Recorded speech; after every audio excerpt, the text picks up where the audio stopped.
23 जनवरी 1996। दिल्ली की एक शांत दोपहर। लेकिन उस दिन एक घर के अंदर जो हुआ उसने पूरे देश की न्याय व्यवस्था पर सवाल खड़े कर दिए। दरवाज़ा अंदर से बंद था।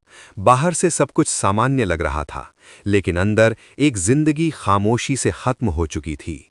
जब दरवाज़ा तोड़ा गया तो जो नज़ारा सामने आया वो किसी भी इंसान को अंदर तक हिला देने के लिए काफ़ी था।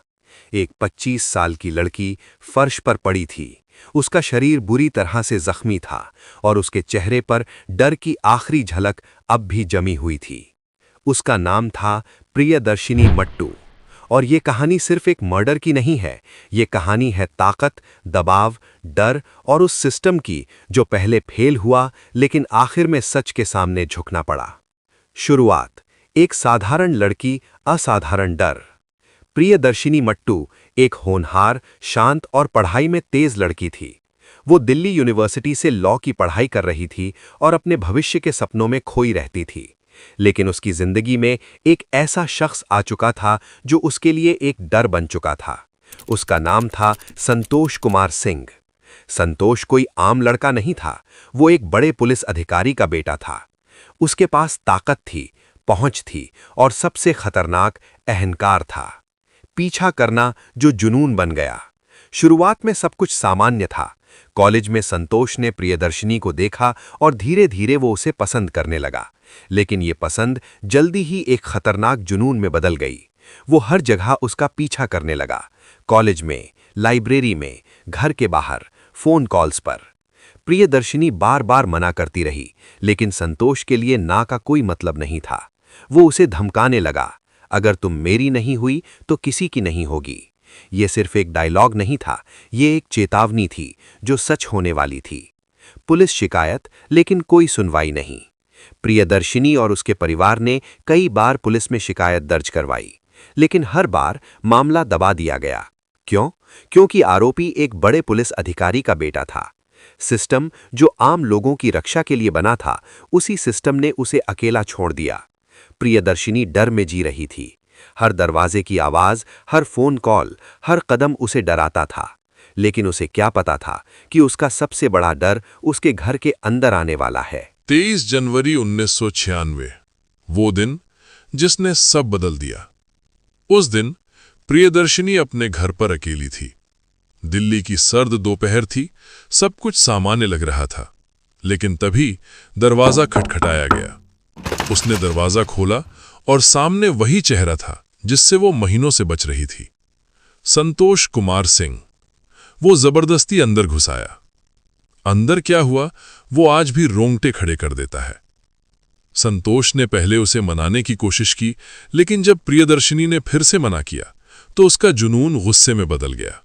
उसने उसे पकड़ लिया, वो चीखी। उसने खुद को छुड़ाने की कोशिश की, लेकिन घर में कोई नहीं था। फिर उसने उसके साथ बलात्कार किया और उसके बाद उसकी बेरहमी से हत्या कर दी। पोस्टमार्टम रिपोर्ट के मुताबिक उसके सिर पर बार बार हेलमेट से वार किया गया था। सोचिए, एक इंसान जिसे वो जानती थी, जिससे वो बच रही थी, उसी ने उसके साथ ये सब किया। हत्या के बाद की खामोशी। मर्डर के बाद संतोष वहां से ऐसे चला गया जैसे कुछ हुआ ही नहीं। घर के अंदर एक लाश पड़ी थी और बाहर दुनिया अपनी रफ्तार में चल रही थी। जब परिवार वापस आया तो दरवाजा बंद था। काफी देर तक कोई जवाब नहीं मिला और जब दरवाजा तोड़ा गया तो वो दृश्य सामने था जिसे कोई भूल नहीं सकता। जांच, लेकिन सच दबाने की कोशिश। पुलिस ने जांच शुरू की। सभी सबूत सीधे संतोष की तरफ इशारा कर रहे थे।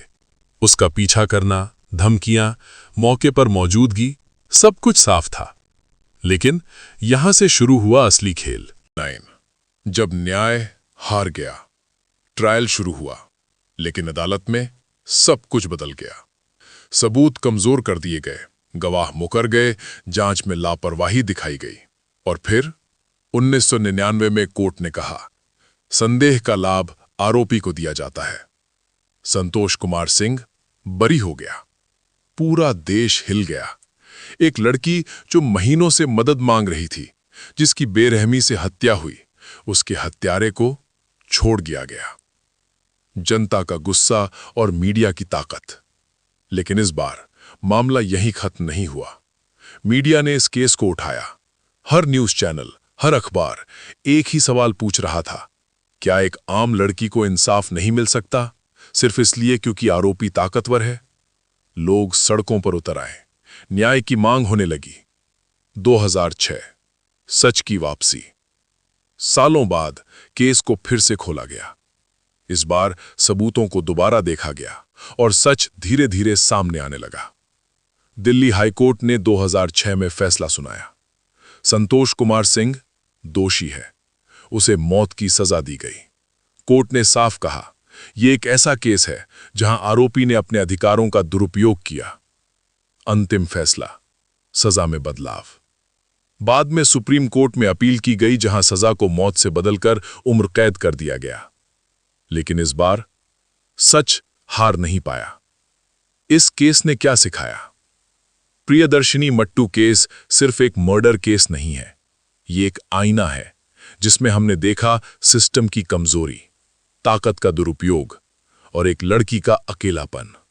लेकिन साथ ही इसने ये भी दिखाया मीडिया की ताकत, जनता की आवाज और देर से ही सही न्याय की जीत। अंत जो सवाल छूट जाता है।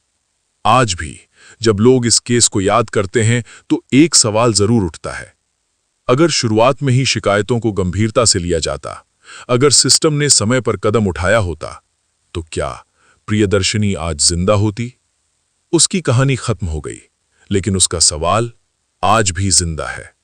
और शायद यही इस कहानी का सबसे डरावना हिस्सा है।